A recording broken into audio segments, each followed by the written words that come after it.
Second phase का आज अंतिम दिन चुनाव प्रचार का, क्या लगता है क्या माहौल है?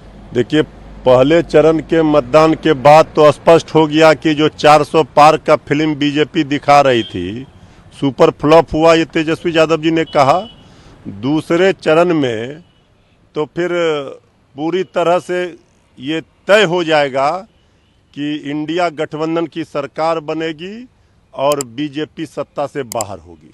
लेकिन जिस तरीके से कल मुख्यमंत्री ने एक पत्र लिखा है बिहार वासियों को और कहा है कि 2005 के पहले की क्या स्थिति थी और 2005 के बाद उन्होंने आने के बाद क्या किया, तो क्या लगता है इस चिट्ठी चुनाव के समय मैं आदरणीय मुख्यमंत्री जी, ये चिट्ठी लिखने से और घरों के जनसंख्या गिनने से, गिनती करने से कुछ भला होने वाला जनता का नहीं है। 17 वर्षों से आप सरकार में हैं, डबल इंजन की सरकार है। आपने बिहार की जनता के लिए क्या किया ये न बताइए। यहाँ तो 17 महीने में तेजस्वी यादव जी ने वो कर दिखाया जो आज जन जन में, हर घरों में गूंज रहा है।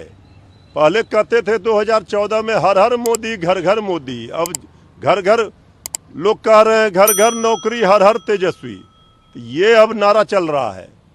ये छत्तीसगढ़ के पूर्व मुख्यमंत्री भूपेश बघेल, उन्होंने कहा कि मोदी जी का मानसिक स्वास्थ्य गड़बड़ा गया। देखिए, अब किसी भी राजनीतिक व्यक्ति को ऐसी कोई टिप्पणी नहीं करनी चाहिए जिससे मर्यादा धूमिल हो।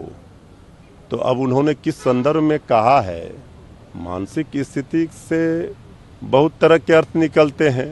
अगर आदरणीय प्रधानमंत्री जी मुद्दे की बात नहीं कर रहे हैं, हनुमान चालीसा का पाठ पर और मछली खाने पर अपनी प्रतिक्रिया दे रहे हैं, तो इससे पता चलता है कि कुछ तो गड़बड़ा गए हैं।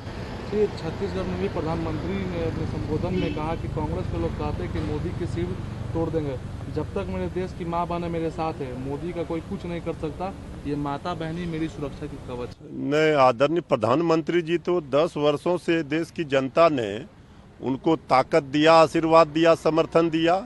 लेकिन अब जनता के आक्रोश का प्रकटीकरण अगर हो रहा है वोट की चोट से, तो आदरणीय प्रधानमंत्री जी आज क्यों घबराए हुए हैं?